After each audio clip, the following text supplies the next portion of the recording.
展现中国力量，弘扬民族精神，传播中华文化。亲爱的观众朋友们，大家晚上好！这里是日本东京巨蛋中心后乐园体育馆武林风环球拳王争霸赛中日对抗赛的比赛现场，欢迎大家的光临。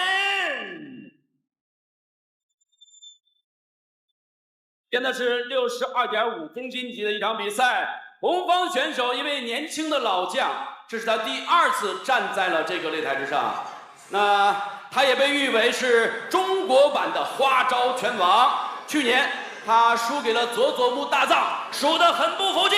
哎，掌声有请中国王志伟！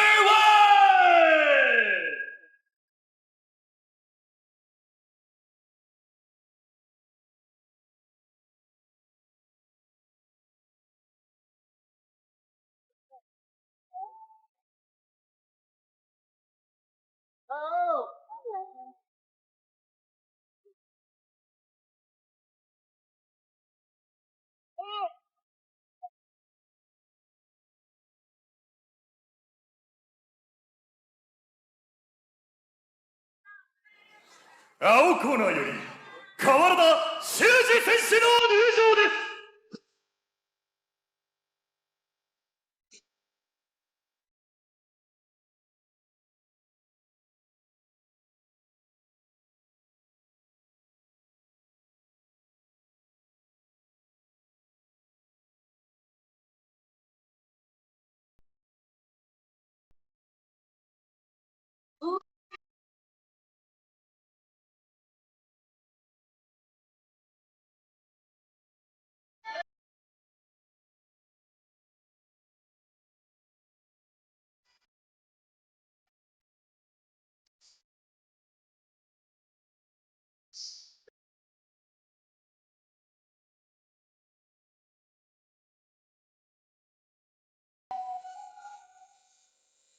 大家好，这是武林风云 Crush 的5番战了哈。我清晰的记得我们第1次交手是2016年，当时是由这个日本的超人气格斗天王磨砂斗领衔来的，可是当时他们输了。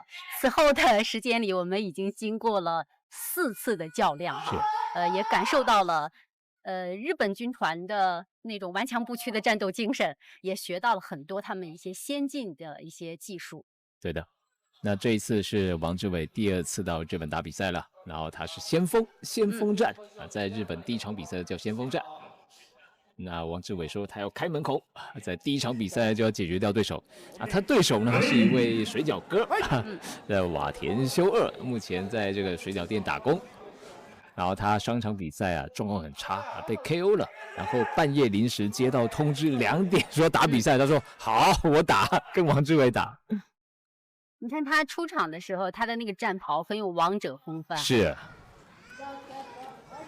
其实这个蓝方这小孩，高中是足球队，然后大学呢被学长欺负，所以改练搏击。练完没多久就拿到这个全国的冠军了，所以是非常有天分的运动员。对。那王志伟其实有一阵子在咱们武林风也是有点起伏啊。就是有时候赢，有时候输，那观众还是会对他蛮紧张，也蛮关心的。到底能不能拿下这场比赛？哎呦，有点危险！那刚刚转身了，又变成转身走，就打到对方肋骨了，要注意。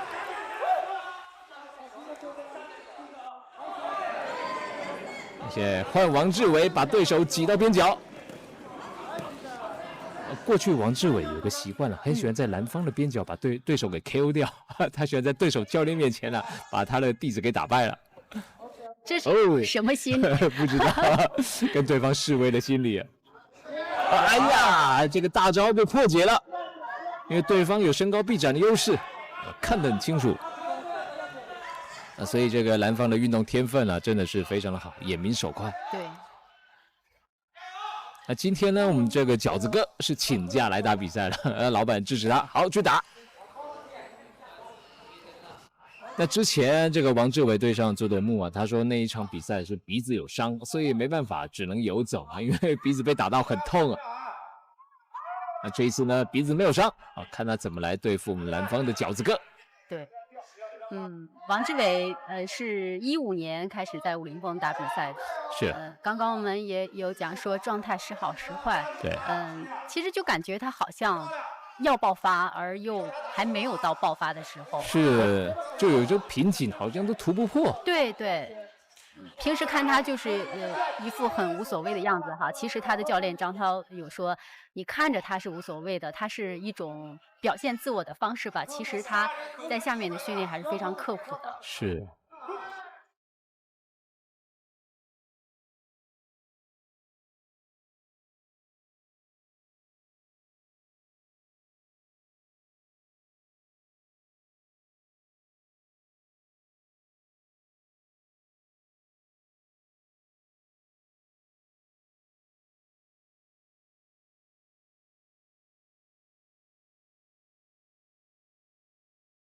其实你看嘛，这个王志伟就被方飞达打那一拳呢，是太惨了。这个方飞达那个拳就太准了。自从那一场之后，就是张涛教练就帮他加强这个启动速度，还有步伐的移动。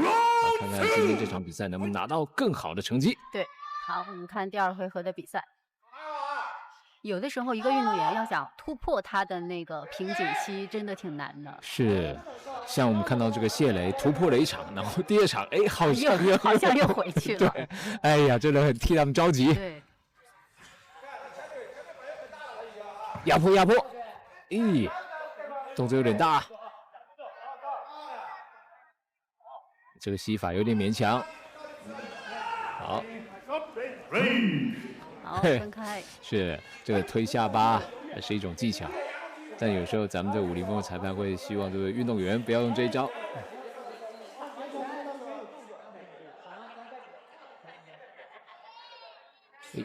2个人都在试探啊。对。试探的有点多。然后赛前王志伟有说，这个瓦田的这个前腿是个威胁，所以他会用这个后脚的边腿来对付他。但是目前看起来，哎呦，看见到前腿的威胁，前腿就来了。可是王志伟并没有用后腿，哎呦，后腿刚看到用脚跟去踩啊，这个都在日本学的招式啊。所以就是通过多次的切磋交流，去学他们一些先进的招式，是一些好用的招数。对。但刚刚那2腿都没踩到，就王志伟都不踩了，用他的低扫踢。还需继续磨练呢。是。但今天看到的王志伟的，从第1回合到现在看到了他的一个变化，就是他低扫还是用了好几次的。是，还是准确的命中。对。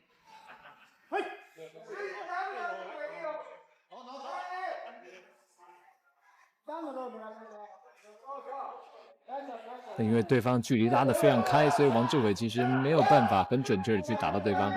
其实2个人在第2回合反倒这个试探的多了，是要去抓对手的漏洞吗？因为这个距离拉太开了，没法攻击。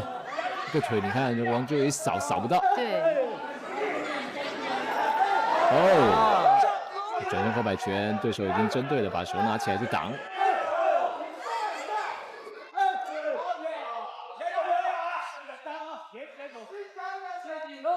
王志伟一直起后边腿，他也知道对手会打他啊，所以大家都留一手。这也是蓝方教练平常在拿喂把的时候，都会去突袭这个蓝方运动员，这个瓦田修二啊。平常教练就要这样拿把，拿一拿突袭你，拿一拿突袭你，让你这个运动员懂得留一手，保护自己。好，还有10秒。是。哎呦，晃，有没有继续？有，但没效果。这一腿有。哇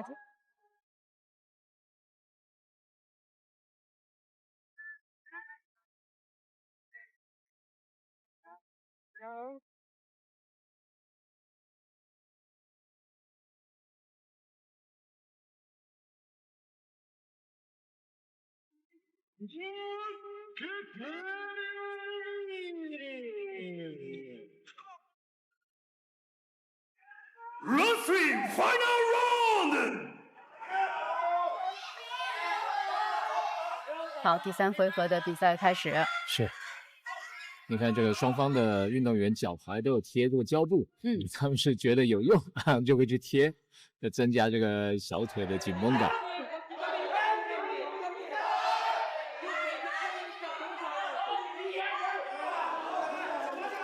哦，抓到了！王志伟这一拳啊，打到高空上啊，太厉害了。好，又是近身的控制。哎呦！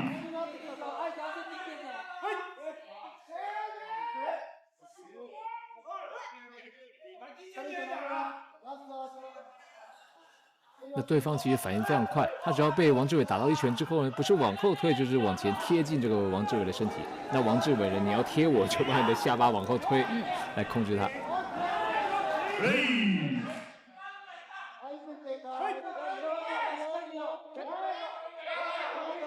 王志伟今天真的非常的淡定，就对方要飞膝过来，他就是往空中一打，直接打到对方的头。对。这种就要胆识非常够，经验要够才行。是，不然一般对手动作那么大，吓跑了，赶快躲啊！对。然后我也跳一个。是。而且王志伟还会再欢呼一声。哇！开始无敌风火轮。王志伟就是这样，越打越兴奋。有时候你让他不在场上耍一耍、吼一吼啊，他可能会放不开。对。他的习惯。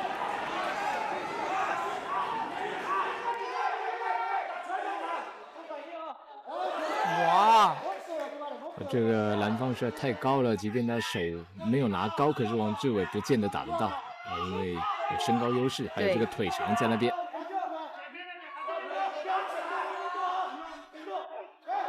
再来，但是呢，对方其实都顶住了，打到了拳套的痕迹。这一次变化的不错，我同样转身呢，但是出腿，而且攻击肋骨，让对方防不胜防，这是这个王志伟聪明的地方。再来继续进攻。两个人打交叉，但是都没打到，因为两个人头部的位置都改变了。所以打对攻的时候，自己的头要变了，自己头部换位置的话，会被对方打到。被绕背后了，这被绕了背后啊，也是对方的头会钻，懂得怎么钻。好，10秒。是。哇，这个优势不是非常的明显。到底谁能够拿下这场比赛呢？你等待着裁判的结果。是。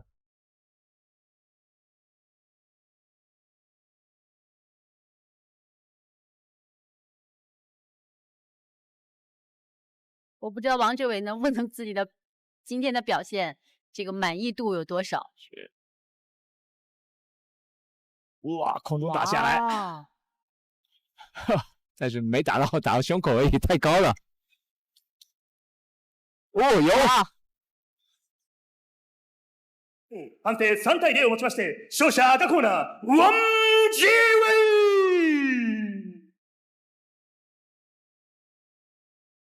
我们祝贺王志伟，果然开门红啊！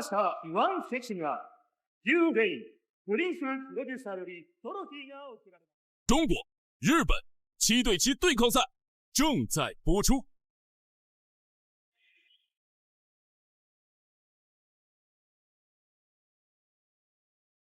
65公斤级的比赛，红方选手作为武林风的新科状元，站在新的起点，面对新的目标，我们看他如何努力冲锋。掌声有请中国大飞王鹏飞。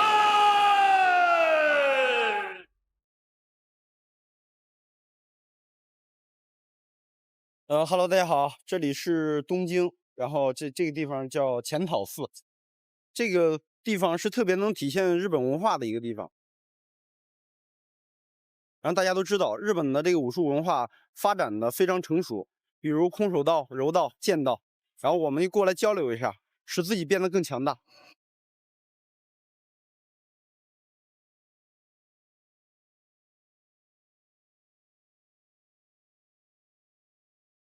我多少次挥汗如雨，伤口总填满记忆，只因为是种相思。心，却并不在那胜利，总是在乎自己。青コーナーより中野浩太選手の入場です。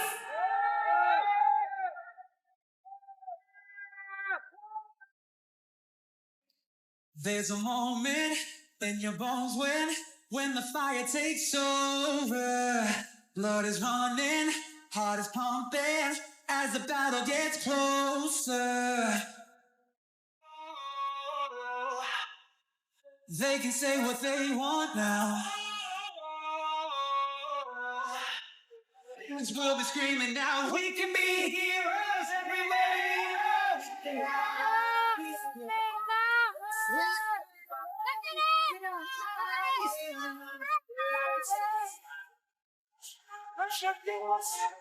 Here we go.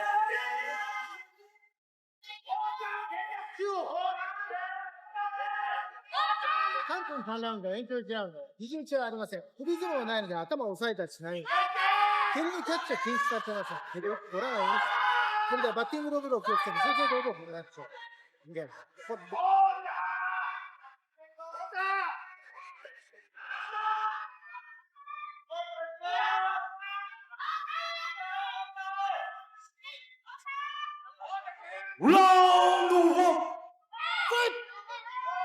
观众朋友，大家好，我们现在是在日本东京小巨蛋后乐园体育馆，为您呈现的是武林风环球拳王争霸赛日本站的比赛。我是韩燕，我们今天的解说嘉宾是资深赛事评论员蔡志贤先生。大家好，我是蔡志贤。我们看到的这场比赛是65公斤级的一场比赛，红方选手是来自辽宁创新国际俱乐部的大飞王鹏飞，是啊，蓝方选手是日本的选手，中野晃太。对。这是王鹏飞第3次参加中日对抗了，真的是，而且呢，这个日本呢也是改变王鹏飞命运的一个转折点。他2016在日本被这个野鹿证明被这点穴点倒了，这个让他印象深刻。所以他回去就用他的这个王鹏飞版的3日月处这个之前已经点倒了巴西的高手。那今天呢，带着他一个更进化版的这个3日月处来到日本的擂台，想要来点倒日本的选手。对，这个是越练越熟练，是越用越去总结，怎么样才能够精准到位。对，因为他是偷学的嘛，所以把自己的脚趾给练伤了，学了好一阵子，现在掌握的方式，这个是王鹏飞版的3日月处啊！日本人说前脚，王鹏飞说后脚，这个要强读了。你看，颠到这个对方的肋骨。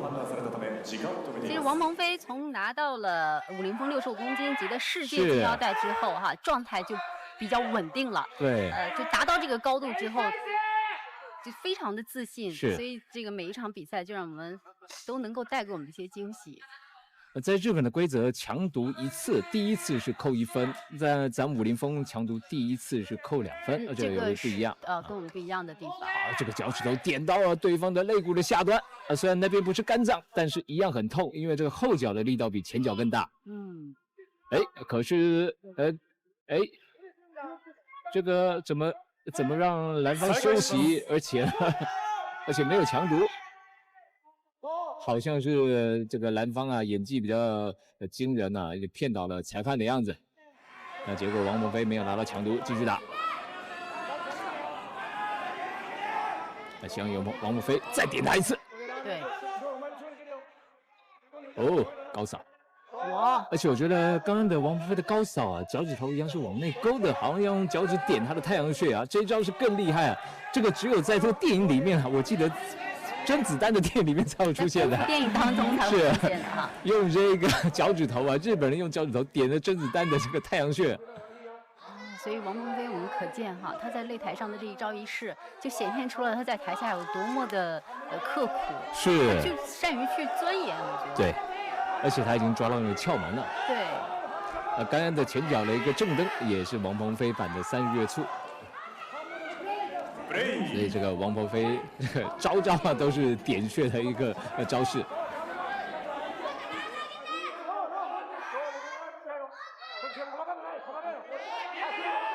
好，看完哇，这个跳膝不错。哇，这个动作干脆利索。是，不过对方的报价非常的严。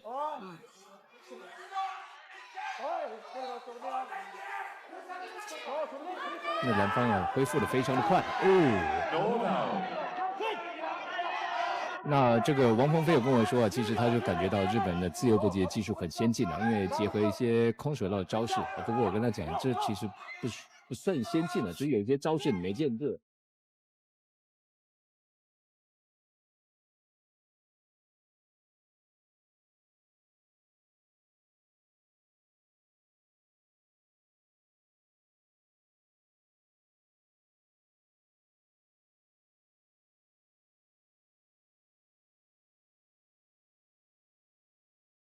现在场上2位，你看这个脚踝都有缠胶布其实他迟疑了一下是因为点到的穴都会这样。他就这个反应之后是。那这个就是我们看慢放，我们觉得是应该有这样一个强度的。是，因为是点到这个肋骨。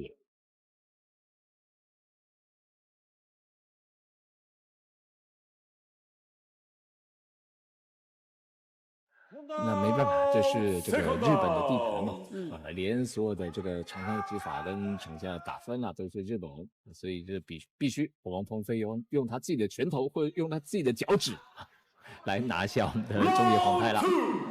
第二回合。就关于蓝方选手中野晃太，薛老师也再给大家介绍一下，因为我们中国的球迷朋友可能对他的了解没有那么的多。中野晃太其实他的进攻手法会有点怪异他其实之前呢，就是这个前手拳要上勾不上勾的要干打不干打的这个角度很怪，然后他的后手拳呢要直拳不直拳，要这个勾拳不勾拳的，有点像小王八。反正他拳法都非常怪的，我觉得这次躺平了哇！好，看一下慢放。是。他先顶了王鹏飞，王鹏飞顶回去，2个互顶，礼尚往来。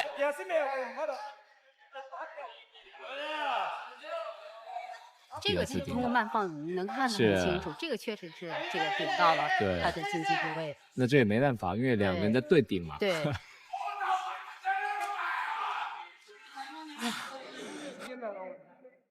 那王鹏飞只等待他就恢复了。像这个裁判要不要去帮忙这个运动员去恢复，其实各有各的看法。就是其实，在比赛中，就是裁判可以不去触碰这个运动员的身体，就是由医生来处理。对。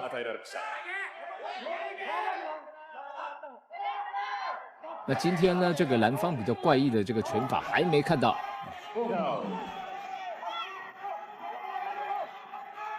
那感觉上今天场上的这个地板好像有点滑，中方选手滑了好几次。哇！今天王鹏飞遇到对手了，这个对手其实也蛮能扛，而且他的拳腿也蛮重的。对。那些王鹏飞就是要抢第一排，抢时间。是。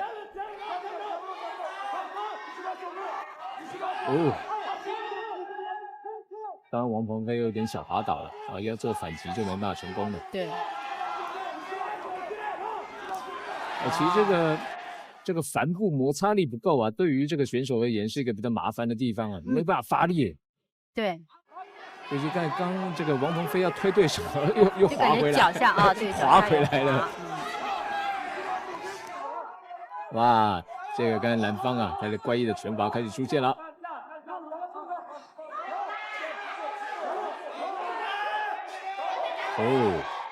刚才王鹏飞被对手的前手给打到了，要注意一下。蓝方目前还是非常冷静。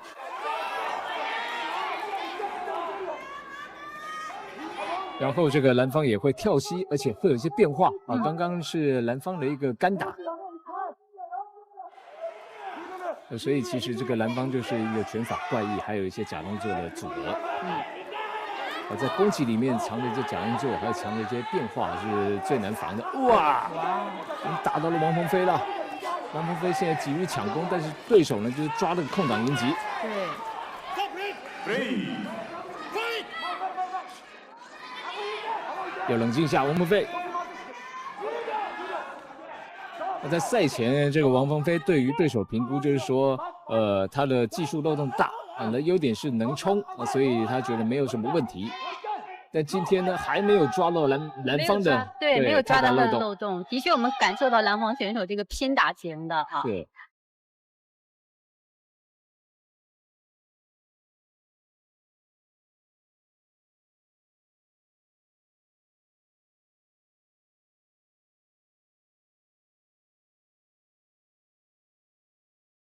在这个之前，中野晃太曾经输给王志伟的对手瓦田修二，所以他在日本成绩也不是说特别的好。但王鹏飞只要用心的话，还是有机会。很可惜，第一回合那个机会就给错过了。对啊，那个3日月簇太漂亮了，相信对方已经防了这一招了。嗯。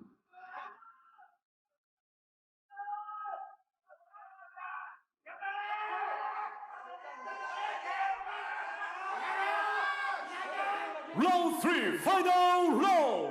和比赛开始的是。蓝方选手中野晃太，其实他的节奏并不慢。是。而且就像蔡老师刚讲，他有一些怪异的动作，是。所以说想去抓他的漏洞，还真的没有那么的容易。你看那个拳就是很开，这个后手拳，我们讲比较粗一点叫王八拳。哦。王鹏飞虽然有抓到，但是呢，其实效果不大。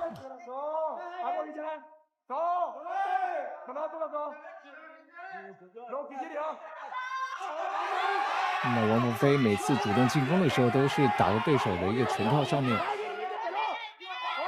两人换了一拳。到第3回合，王鹏飞的前脚跟他后脚都还是尝试用脚趾去点穴，可是已经失去那个效果了，对方有警戒了。对。王鹏飞在第3回合有没有什么新招呢？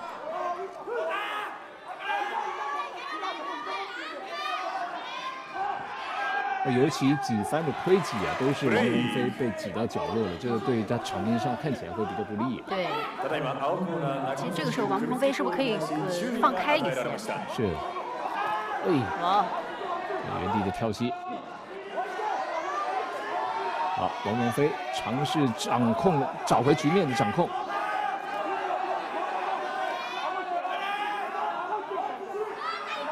今天的这王鹏飞的正蹬，对方都不怕，这个真的是对方抗击的能力蛮强的。对。西吉。好，再来。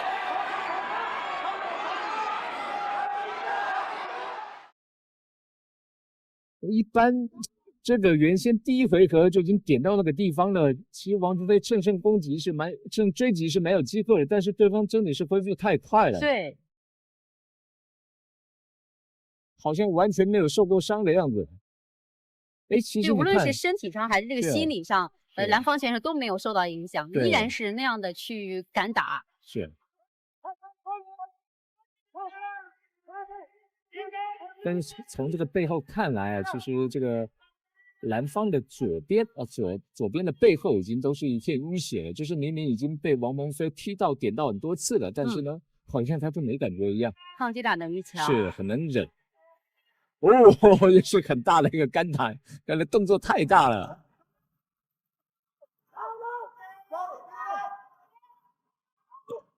王鹏飞有偷偷把对手的拳套拨下来。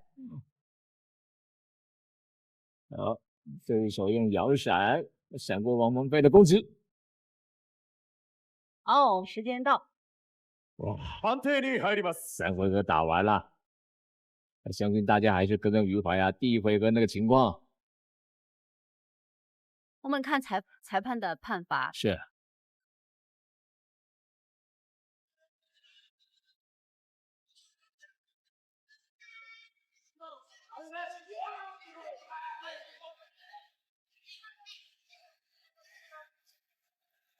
好，两个人换了一拳，西吉，对方都手早等在那边做防守了。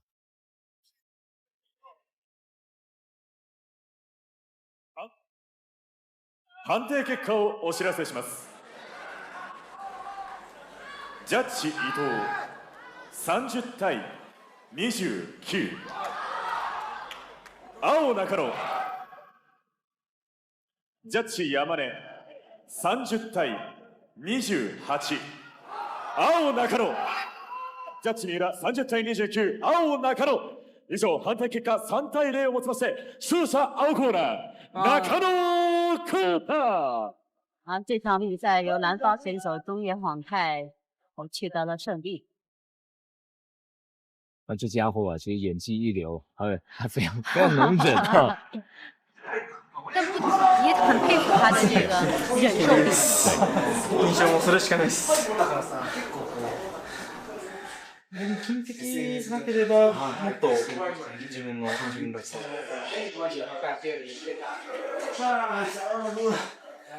没事吧？没事。好，我觉得差不多啊。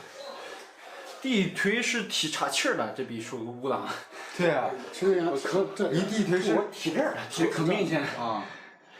第一局的话，应该是有读秒的，或者是直接就是结束比赛了。我并没有踢到他裆，然后有那个视频慢放，但是他一直在捂着裆，而且裁判应该是可以看到的。你觉得你踢到他是哪个位置？踢到的是他是他左侧这个肋骨这块。踢到裆？对，没有踢到裆，因为腿很高，他裆不可能在那个位置。而且最近我一直在练这个腿啊，这个我肯定是很有把握，可以这么说的。因为我当时踢倒他的时候，我如果裁判是公正的话，他肯定直接就读秒了，但是他并没有给读秒。然后我站到中立角的时候，我已经想啊，这就是肯定是存在这个裁判这个问题。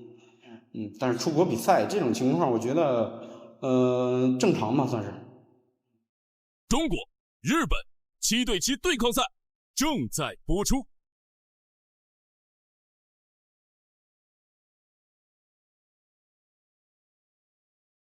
那么这里是日本东京巨蛋中心后乐园体育馆60公斤级的比赛，红方选手这是他第2次连续征战日本。去年他的好朋友日本的搏击明星朝九玉桂一家人不远千里来到现场为他助阵。今年朝九家族又来了，为所有的中国勇士加油助威。这种不分国界的体育精神着实令人感动。来，我们掌声有请中国收割机赵崇阳。正道的光照在了大地上，把美的黑暗的地方全部都照亮了，看到希望，像男孩的胸膛，无穷的力量，如此的坚强。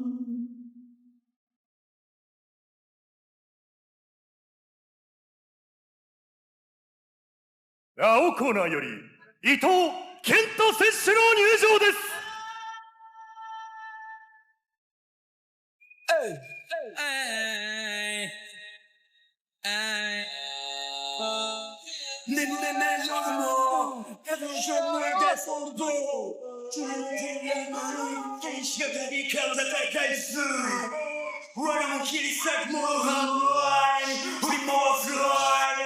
燃え上がってるバカのファイター戦って這い上がってきた天にふわ掲げ続けもしてくるともけ戦うにね燃え合う天にふわ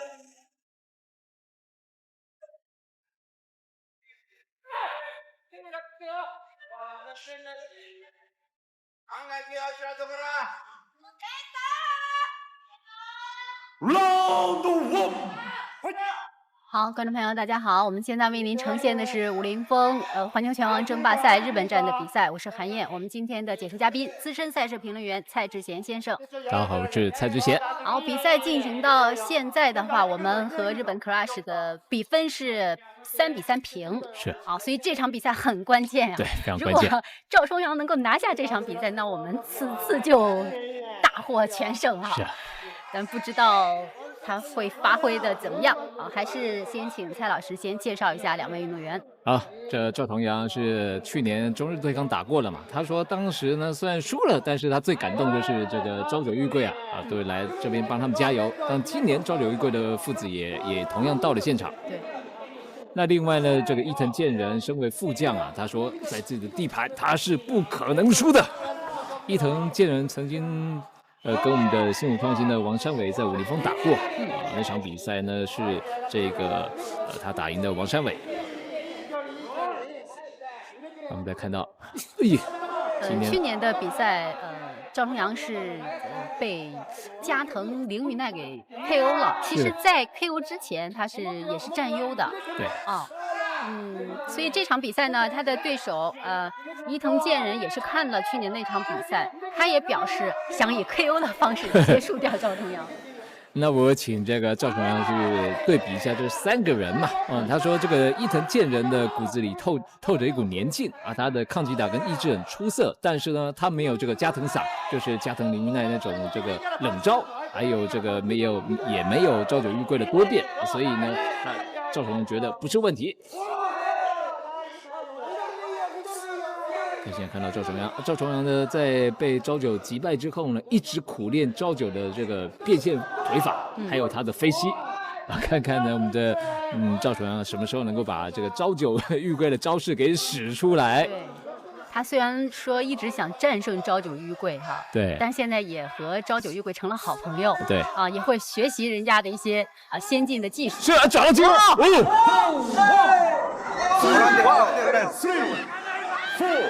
哇，这个给我们赵重阳第一回合就找到机会，太漂亮了。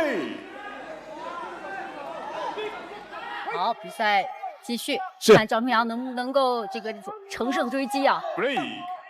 搂抱，不要太激动。其实有时候这个裁判也是故意要拖点时间给这个蓝方有这个缓过来的机会。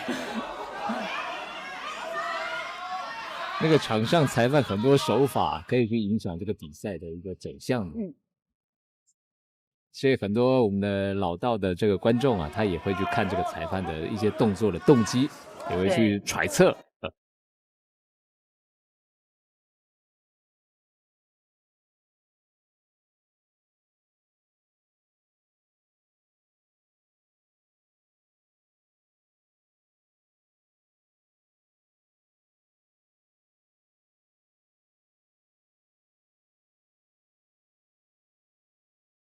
入一些引诱啊，跟一些挫折啊就离开了，他觉得非常的可惜。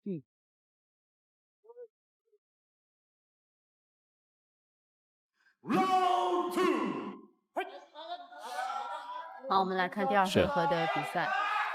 我们再回到场上来啊，这个其实蓝方伊藤健人平常在练习的时候，他的拳的发力是非常漂亮的。在日本啊，像他还有这个平本莲啊，他们都是拳法发力非常好，你就看背你就觉得很舒服，看正面觉得哇漏洞不多，很规范。不过呢，这再规范也给他们的赵重阳去第一回合给强读了。对。那另外我再分析一下，因为这个有时候在场上啊，不是比谁的技术好，不是比谁的这个动作更规范，因为像这个伊藤健人的比赛19战只有2次 KO 胜的记录，所以比赵重阳的是4次 KO 这个火力啊，这差得太大了。就是你还要从他的战绩上去分析一下这个运动员特点哈。而且就是这个格斗啊，就是有时候要靠意志力，有时候靠你的这个力量，去吃掉对方。那今天明显看起来是我们这个赵重阳的火力是比较足的。光这个拳。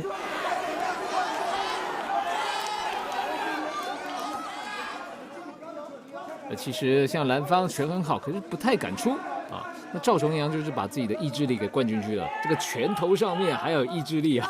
对。像我们这个小雷公啊，像刚那一场呢，他拳的意志力就比较松散一点，比较可惜。那朱帅呢，那一拳真的是哇，太帅了，太帅了，没有完全发力，但是呢，让对手躺在地上站不起来。我们看赵重阳这个这次的比赛就是打得很自信，是出拳出动作都比较的坚决。对，那就是还没看到他偷偷学这个朝九玉桂的变线踢跟飞膝，很期待哈。对，那蓝方呢，其实腿法非常的好，今天不太敢出，对，也没出来，畏畏缩缩的，因为可能被赵重阳打怕了。被他的气势先压倒了。对，有的时候就是在场上，就是一个人的气势能够压倒另外一个人，是这个时候是一种心理的战术哈。对。一般是高个会压矮个的，就是我只要高你大概10公分左右，就会觉得哎呀非常好打。心里会有点优势。第一个我视线都是从上往下看的嘛，第二个我拳跟腿就是差你那么多，我打到你，你打不到我，就有这心理的这个安全感啊。好，分开。那今天我们的这个赵重阳，就是以小打大。他说这个日本人另外有印象让他很深刻的，就属于那种鸡蛋里挑骨头的规范。好，时间到。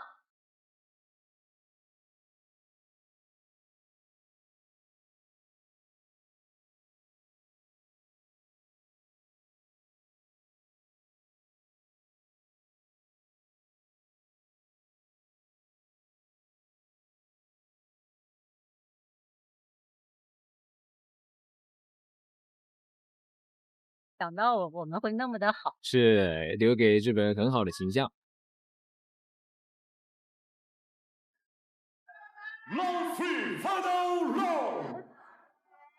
好，第3回合的比赛开始了。其实这场比赛的输赢很重要哈，不单单是赵重阳2个人这个个人的胜负，还关系到双方战队的一个比分。飞西，哇！我们制片人有点高9式的飞西啊，小9对，对，刚还说还没有碰到他的这个从小9队那学到的就出现了。我们再看一下回放，哇，真准啊！很准啊！一飞，哇，这个都要太厉害了，是长脸了，长脸了。那在第3回合的飞机是要有非常好的体能才做得到的。伴随着赵重阳的这一记飞西啊，拿下这场比赛，我们这次林凤仪Crush的5番战，我们中方战队就获胜了。对，哇，真的向我们这群可爱的运动员们致敬。是在去年的惨败中站起来，给日本人一个教训。是的，接下来我们还期待着与他们更多的合作与交流。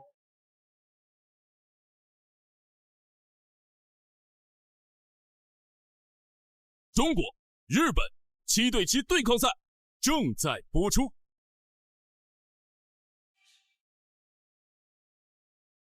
67.5公斤级这场比赛，我们有请中国主剑张春雨。在这里，就在最对的里，说出再见之前，让我们翻转信仰，空中飘扬。这不曾是我们想要的生命，所有的痛一样将黑而去。就在最后可以说出再见之前，让我们翻转信仰。青コーナーより加藤コーナ選手の入場です。Oh, don't you dare look back, just keep your eyes on me. I said you're holding back. She said shut up and dance with me. This woman is my destiny. She said ooh, ooh, shut up and dance with me.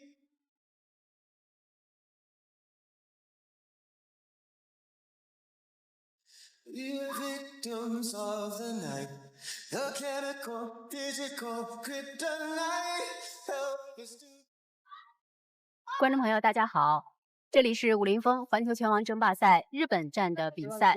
我们所比赛的场馆呢是日本东京小巨蛋后乐园体育馆。我是韩燕，我们今天的解说嘉宾是资深赛事评论员蔡志贤先生。大家好，我是蔡志贤。蔡老师好。是。刚刚看到有运动员的出场。包括我们这个唱国歌呀这些部分的时候，仿佛又把我拉回到了去年的这个时候。去年是我们也是在这个比赛的场馆，但是呢，我们武林风战队是遭遇到了重创。是的，今年期待选手们精彩的表现。对。我们这一次的比赛呢，将分2期节目播出。另外一期节目是在8月10号的星期六晚上21点15分。那今天播出的节目呢，首先大家看到的这一场是张春雨的比赛。那随后在这期节目当中，我们还可以看到大飞王鹏飞以及董文飞的精彩表现。是，今天场上是中日的格斗兄弟档。那张春雨就由他的弟弟张成龙来备战，然后呢，这个加藤虎鱼奈的哥哥呢是加藤梨鱼奈，他去年战胜过赵重阳。那场上可以看到很有趣啊，这个张春雨的边角竟然是这一个朝九玉桂的爸爸，日本人来帮这个我们的中方的选手来压绳子。这是我们于 Crush 的5番战了哈，是啊，经过这个前几次的比赛，我们和这个朝九家族也建立了深厚的友谊。是，我记得去年的时候，他们父子3个人就专程坐飞机赶到东京，为我们武林风的中国勇士来加油。今年也是如此。是。我们再看到这个张春雨跟波球家族3个人都打过了波球苏波邦还有帕吉特农，这个是非常难得的记录啊。在今年呢，这个张春雨只打过1场比赛，跟这个古拉宾战平，打成平手。那今天到日本是他今年的第2场比赛。那话说这个加藤这个弟弟加藤虎鱼奈其实在赛前呢心里很没有底，因为他的比赛经验不够。那看到呢张春雨有60场比赛的经验，而且跟他的偶像波球打过，所以呢他很害怕，有压力，是非常有压力。那这个加藤虎鱼奈的他们的技术就是由传统日本空手道再结合他们泰拳的技术演变而来的所以也是不好打。但是呢，他的内围技巧对上泰拳底的张春雨应该不会构成太大的威胁。其实碰到日本的选手，我们中国选手也会有压力，因为通过前4次的交手，无论输与赢，我们感受到的都是日本运动员身上那种就是那种比较有毅力。是顽强不屈的那种战斗精神，其实也是会给我们造成一种很大的压力的。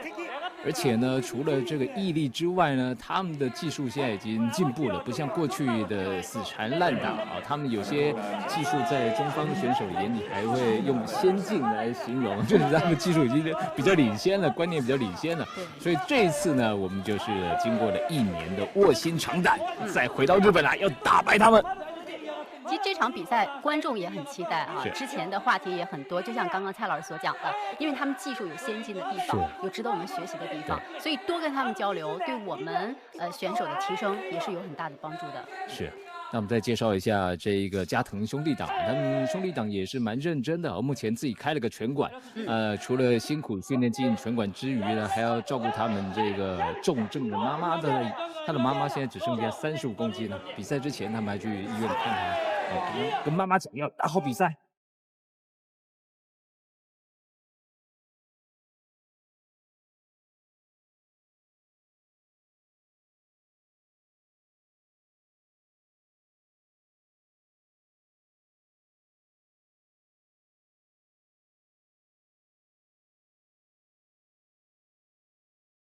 好，看一下第1回合的慢放。是在第1回合慢放看到我们的加藤虎鱼奈，他的内围泰拳技术是不输给张春雨的。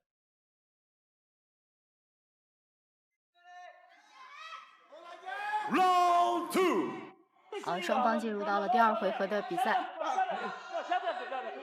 好，现在正反架，这个日方选手正反架互相换，在第2回合换成正架了。然后在赛前，其实加藤虎鱼奈有说这个张春雨的经验太丰富了，所以呢，今天不能照常规来打，一定要出奇制胜。那过去其实这个加藤虎鱼奈的手都不喜欢拿起来，他要效法这个 UFC 的 Anderson Silva 自由式的一些打击方式，但是今天有点怕张春雨，所以手会拿高一点。对。那张春雨呢，就是由他弟弟张成龙来帮他加强拳法，所以今天以出拳的一个作为主要的攻击方式。那其实这个场上对于对手的换架要非常的敏感。对。我记得有一场比赛记不太清楚是哪位运动员了，说当时这个备战的时候老是针对对方的这个反架了，可是没想到在场上的时候他换架换的比较多，所以就应对不来，被弄迷糊了。对，吉祥也有一场是的，这个对方在第一回合突然换架，哎呀，让他吃了亏了。是，哦，这个内围的踢法。要分开。是。哎，这个张春雨今天拳法还不错啊，刚一个下潜摇闪加前手的平勾。好，那场上的裁判来讲日文，相信张春雨应该也是听不懂。对。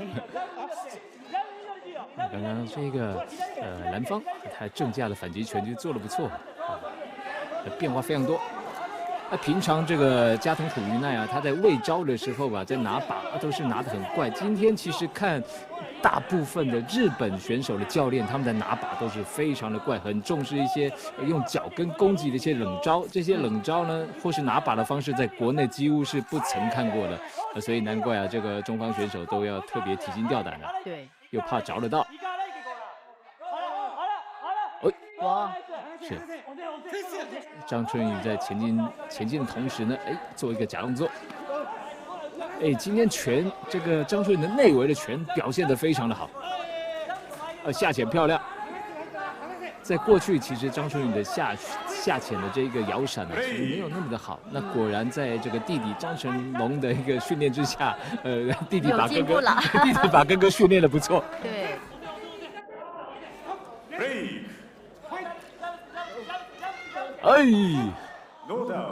有点滑倒。前2回合看起来还是蛮焦灼的。对。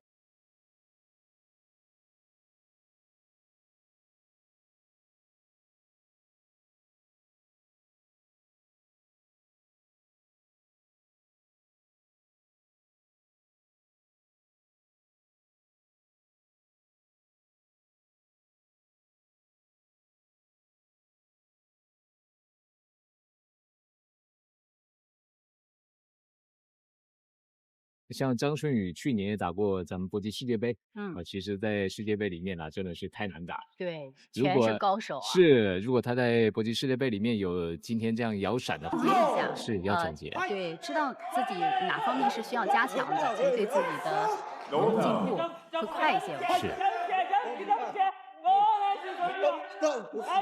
内围袭击。今天双方都还没突破对方的防守。那因为这个蓝方啊，左右架互换，还有身材比较高大，所以一时张春雨也很难有这个比较明显的一个得分。是的。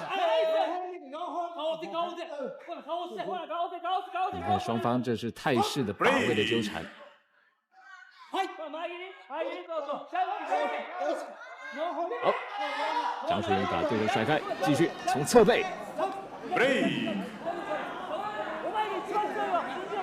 两个人都是用这个态势的强把位的手法，但是呢，让这个裁判没有抓放犯规的空间，都运用的蛮恰当的。对。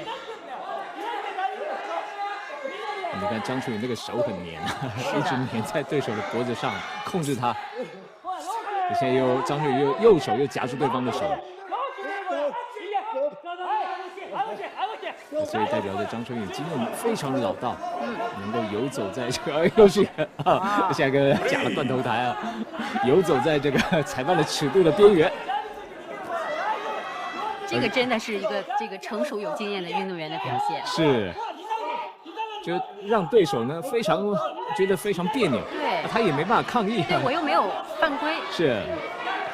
然后裁判心里也非常挣扎，这个要抓不抓了，然后又瞬间又过去了。对，你看这又是一个抱住对方的脖子。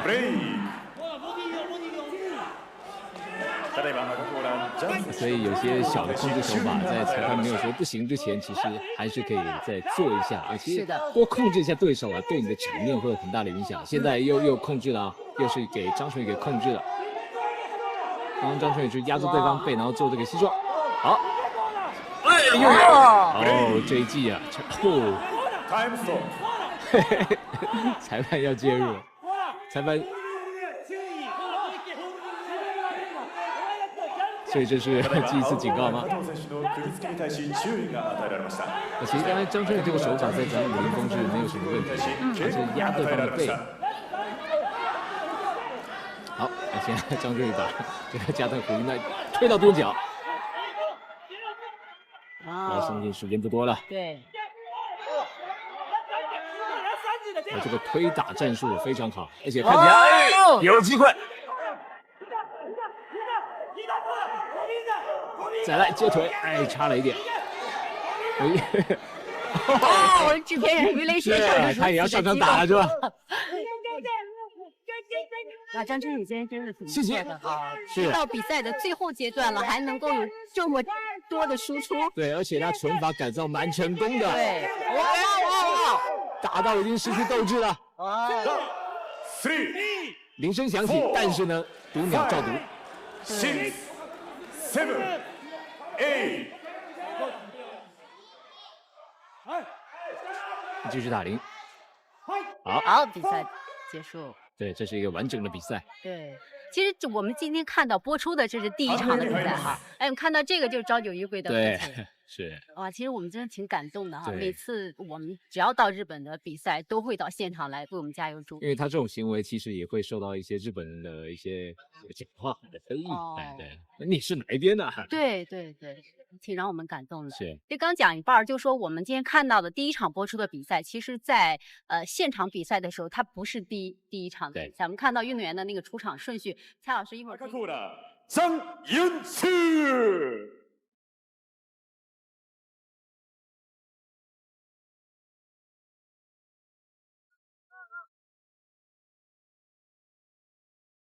中国、日本7对7对抗赛正在播出。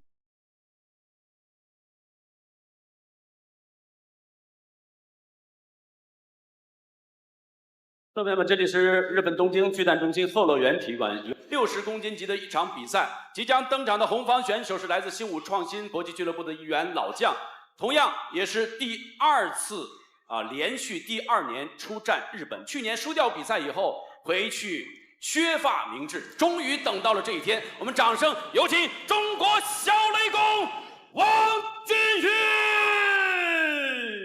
请你们为我点亮今晚的星星，让他们指引我继续前行，直到我拥有一个爱的心，让很多战胜一切困难的勇气。如果你们还不懂存在的意义，在黎明来临前将你平弹起，是否可以选择放声歌唱。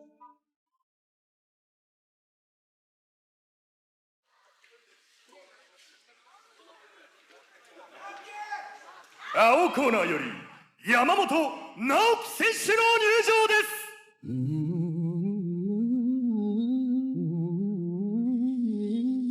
I get on your own, but we don't have to go up. We can stay forever. Living on my sofa, drinking rum and cola, making like the rising sun. I could give 1,000 reasons why, but you're gone, and you know that all you have to do is stay a minute. Just take your time. The clock is ticking, so stay. All you have to do is wait a second. Your hands on mine. The clock is ticking, so stay. Shut up.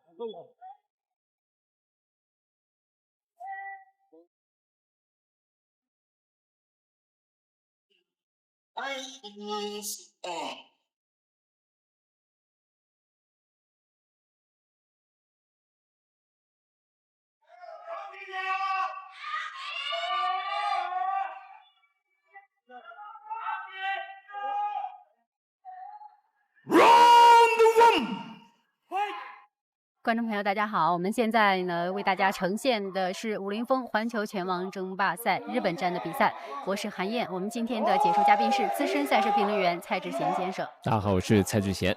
截止到目前这一场比赛哈，我们与日本 Crush 的5番战的大比分是我们现在是平的，2个战队这个比分是平的，所以这场比赛很关键哈。是，这也是2个人的2番战。对，红方是我们武林风战队的王俊玉。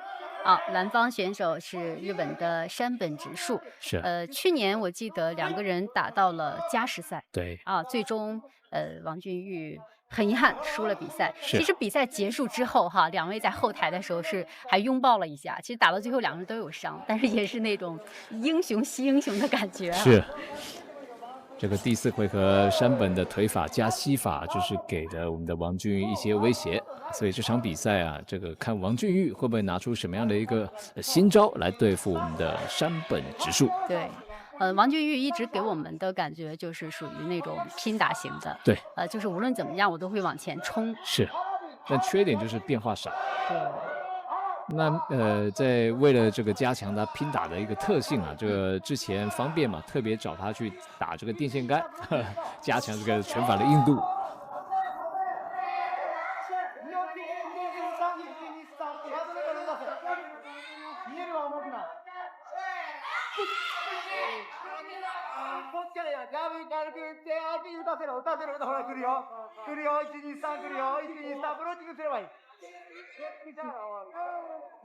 那今天这个王俊玉说他要多做一些组合攻击，可是现在好像没什么太多的机会。在这场比赛看起来，这个蓝方山本直树啊，他这个攻击性更强一点。王俊玉很想这个碾压对手，但是呢，这个对手其实是很硬的，后手拳。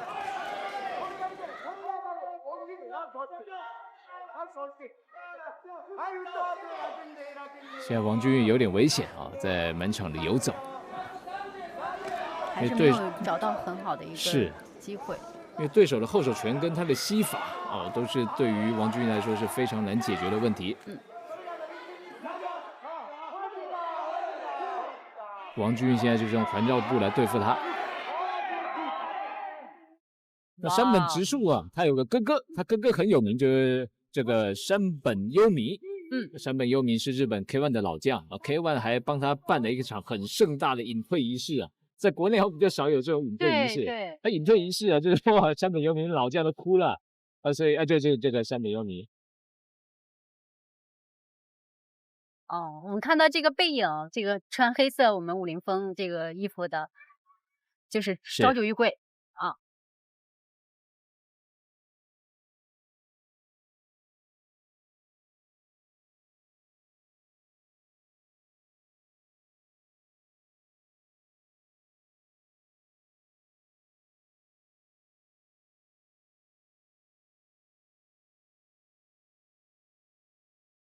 今天朝九家族站在这个王俊玉这边是有特别的帮助的，因为这个山本直树刚刚输给了这个朝九玉贵的弟弟朝九太阳，那所以他们非常知道要怎么去克制山本直树。可是呢，这个朝九家族的招式，王俊玉其实是用不太出来的，因为他们空手道训练啊，这一个腿法真的是你要有这个基础，变化太多了。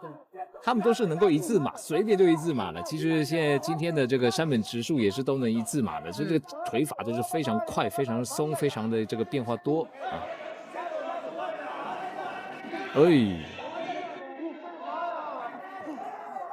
那其实你看小雷公想硬拼，但是呢都被对方打退了啊。对。那事实上对方太硬了。是小雷公的重心再放低一点。有时候我觉得就不要游走了。你游走，对方就越压越过瘾，越开心了。是的。哇！这个王俊玉拳还没到，对方的腿就过来了。没办法，这个身高臂展对方有一定的优势。是。跳膝。你看这个跳膝，就感觉到他身上没反应。没反应，对方的手给顶下来了。那王俊玉呢就说，今年如果有机会的这个复仇山本直树成功的话，他回去要把头发染得更红一点。我们这样看，鸿运当头。是，现在已经很红了，再红一点，我真不知道是什么颜色。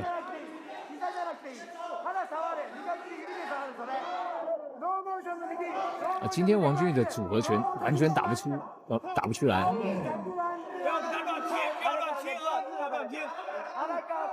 没有组合。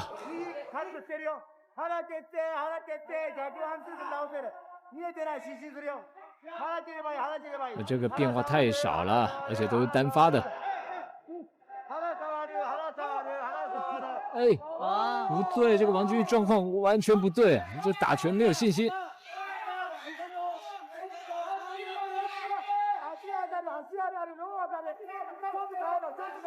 这个回去可能还是要加强一下，对，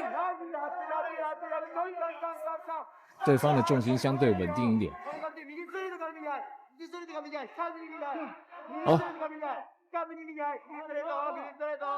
哦，王俊玉刚才挨了2拳，要注意一下。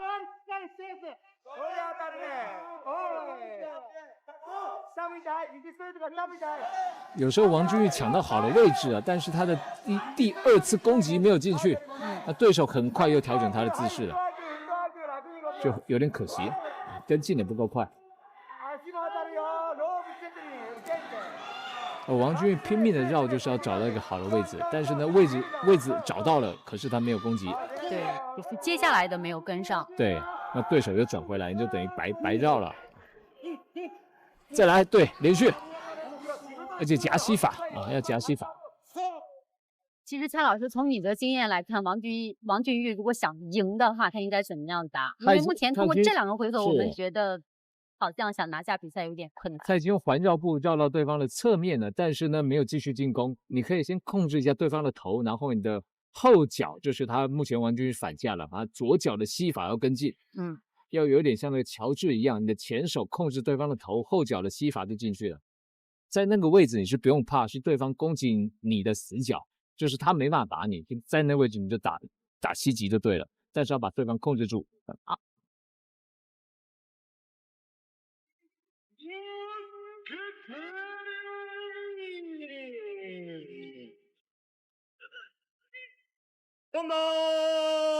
，Second out.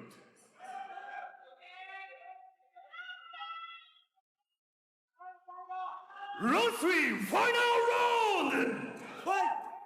第3回合，我有采访这个王伟教练啊，他是第2次带队到日本，他说日本比赛每个细节都很规范，然后赛前赛后都有发布会。那 K1 的发布会是赛后的第2天，大家可以睡一觉。那 UFC 的这个是的，打完大家鼻青脸肿都发布会是比较不妥当的。K1 这样的一个发布会的时间是比较理想的。然后呢，这个目前中方这一次的阵容，他普遍的这个比赛的经验会比日本还多一点，因为毕竟日本这些运动员现在要出赛的机会也没有那么多了。所以相对的，国内的运动员在今年在50公平台的历练是够了，比较有实力来跟日本来做对抗。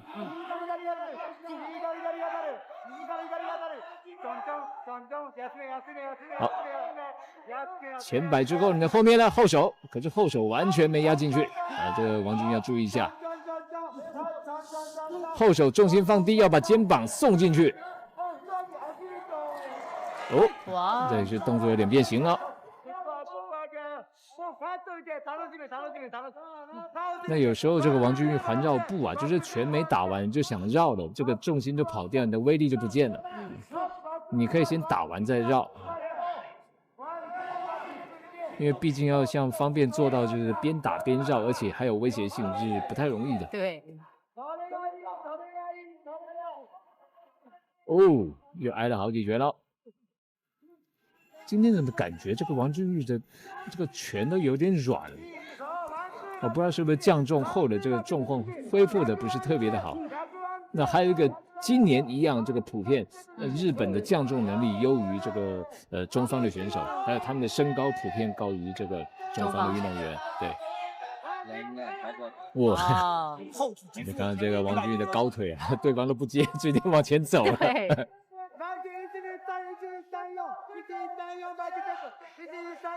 所以降重能力的一个差别也会导致他们在第二天比赛上面的表现。对，我降重多，然后回复的多，所以第二天就看起来比你大，比你壮。好，王炬继续碾压，剩下最后30秒。就是你看王炬把对手推开之后呢，那隔了1-2秒再起了一个小小的腿，这个腿好像就有点有气无力的。对，要注意一下。你这种有气无力的动作，对方会感觉到，而且对方会有信心，所以我可以吃掉你。好，最后的时间。原地跳膝。然后王炬运到最后发力的。对。我前面错过了好多机会，真的是非常的可惜。很密切的关系。对。有打中。哇！再来。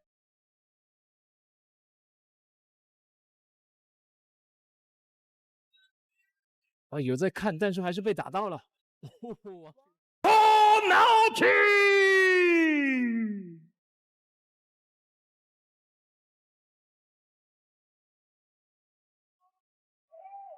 勝ちました山本選手には中村拓海 K1 プロデューサーよりトロフィーが贈られます。中国、日本7对7对抗赛正在播出。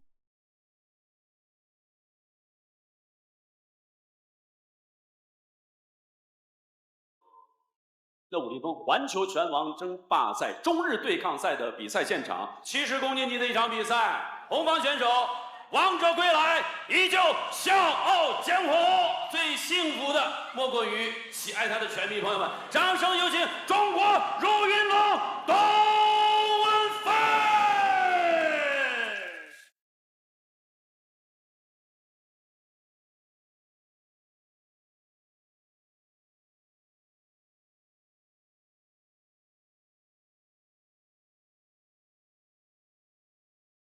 现在出来打比赛，他们都说我老大哥。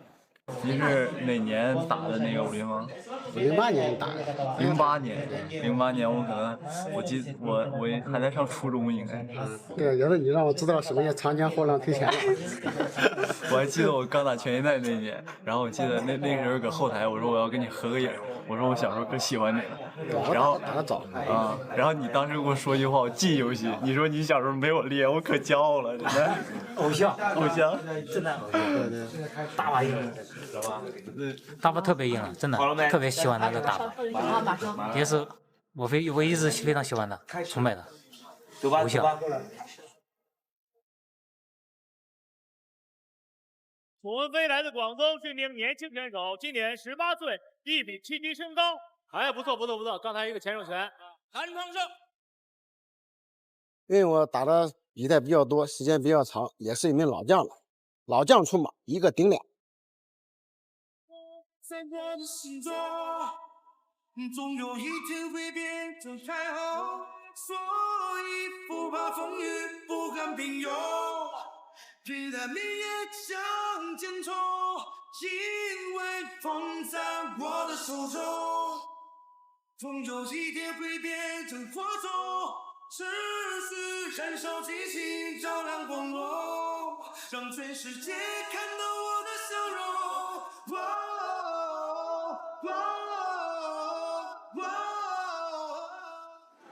青コーナーより藤村大輔選手の入場です。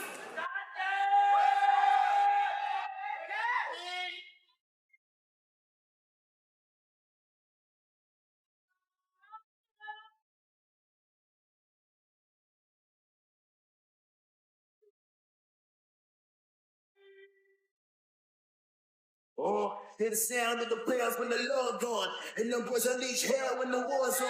Bloodthirsty when the guards put their claws on. You can tell them how they crying, they over their claws on. Hit them in the battlefields like they dead. Knowing niggas just gonna miss what I said. Oh. The man's bitch, you put a press over. Get a wild niggas doing red death solo. I'm in general, I don't be worth something. My son spit, you put a black house on him. Bring him to the wet, pick him in the rip me and throw him in the pit and throw a little bit of dirt on him. Throw a little dirt on him. Trigger fingers in the air, put a little work on him. Work on him, put a little work on him. Trigger fingers. 西村博史。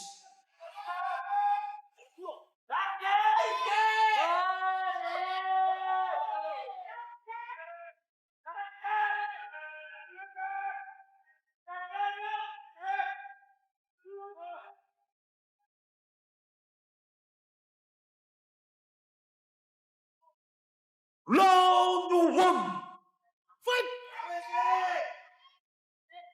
观众朋友，我们现在看到的是武林风环球拳王争霸赛日本站的比赛，我是韩燕。我们今天的解说嘉宾是资深赛事评论员蔡志贤先生。大家好，我是蔡志贤。这是武林风云 Crush 的5番战。是。同样的地点，我们不知道这一次我们武林风战队的中国勇士会一个什么样的结果？是啊，一开始的董文飞好凶啊！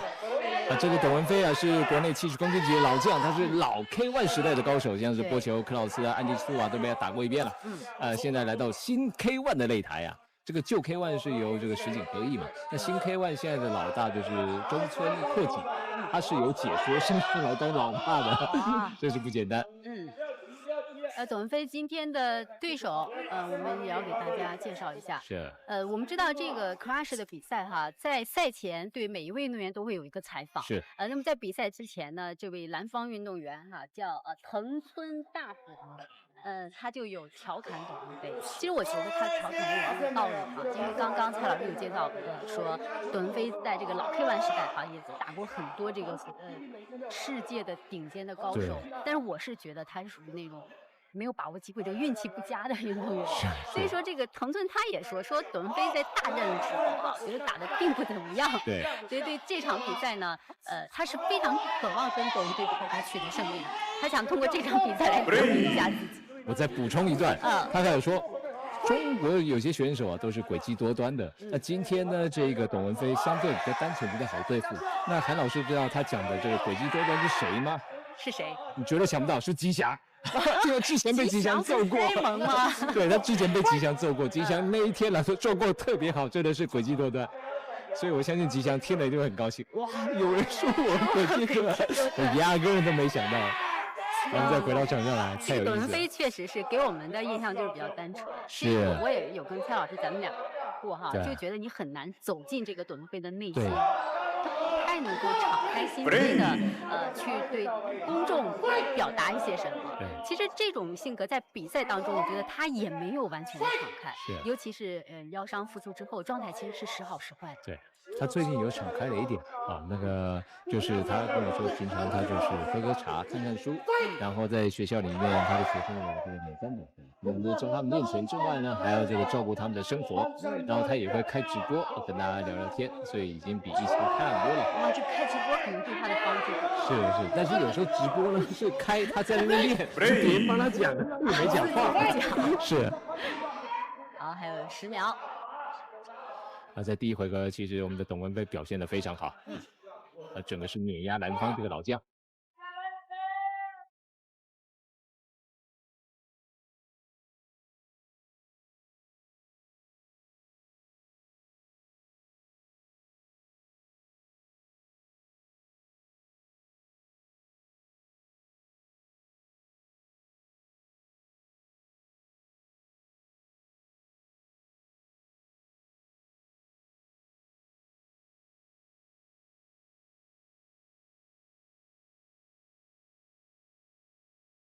你看，我们看日本宝贝的这个举牌也很有特色哈，它也是有点他们日本那种传统的一些舞蹈的元素加进来。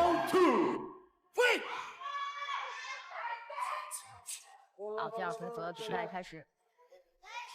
那这个藤村大辅在过去到第3回合体力会下降，所以这个董文飞只要持续压迫，就有机会了。第2回合，松坂大辅的这个藤村大辅的拳，哇，非常漂亮，这拿董文飞当沙包，董文飞要小心。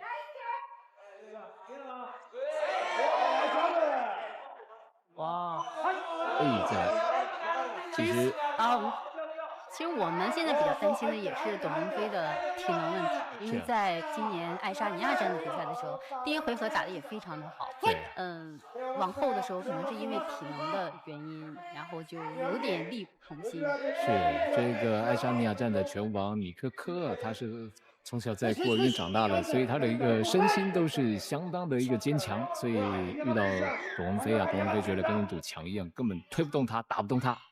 对，所以那场比赛之后，其实对董文菲影响也比较大。他曾经说过，哎呀，不太想打了，有点觉得自己年龄大了。好，接着来看，当初这个藤村大辅遇到吉祥是被吉祥赏了一个强毒。那今天我们来看一下董文菲有没有这样的机会，尤其如果到了第3回合，藤村大辅的这个体力会严重的下滑。不过对于董文菲，她的体力也是一个挑战。对。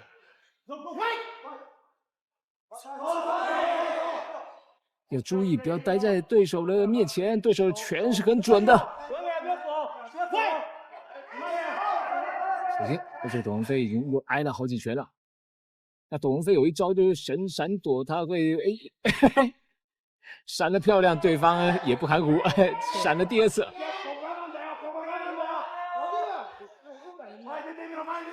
那对方能够连续闪掉2次这个董文菲的前手停钩啊，代表董文菲的身体已经被对方给读透了，对方会阅读你的身体，有时候对方会看穿你的心理啊，知道你在想什么。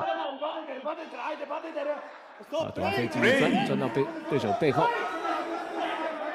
那这时候2个人都非常的喘了，对，嘴巴都合不起来了，很厉害了。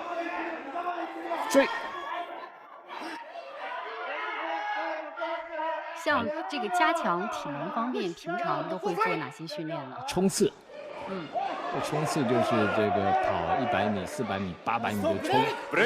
那800米是差不多比较适合的，因为冲800米就有2分多到3分钟的时间，刚好适合1回合所需要的这个有氧跟无氧的转换。然后他们还会做这个车轮战，就是在拳馆里面由这个队员。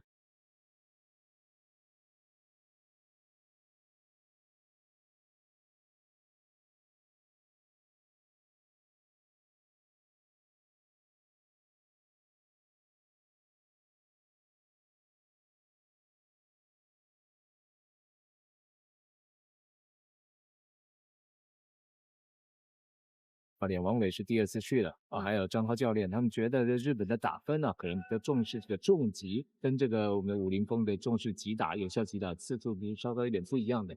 然后刚刚那个画面可以看到，这个董文菲确实也遭到重击，所以这个分数上可能要当心一点。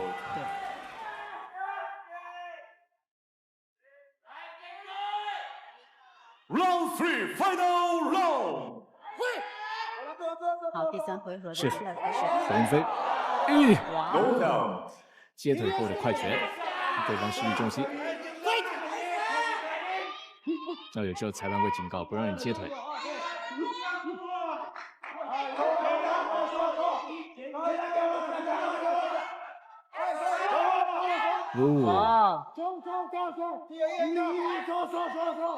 现在2位老将都把他意志力拼到极限了。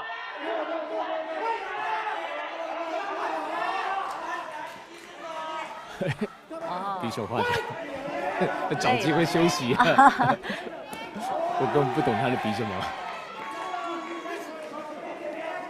哇，这个董文菲推不动对手，推不动了。是。董文菲要撑着，1、2、3，才说要撑着，结果哎呀，就是体力不够啊。其实也没有说打个正着。所以接下来董文菲一定要加强体能的训练了，是体能的储备太重要了。对，尤其对手其实也会有这个老毛病啊，你咬牙一撑就可以赢过他了。对。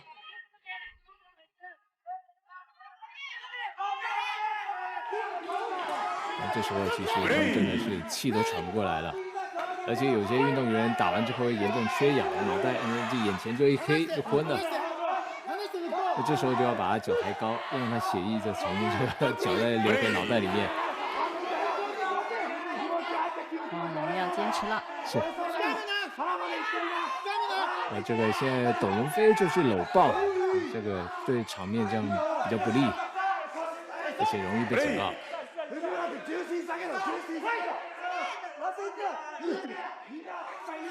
这也没办法，董文飞心有余力不足。哎呦，哇，好不容易集气，这个就要把身上的所有的还剩下的能量给炸出来。要把能量完全燃烧。是。其实这时候这力不从心，真的这样，我想燃烧，我好像这个能量不够了。要去找了，看来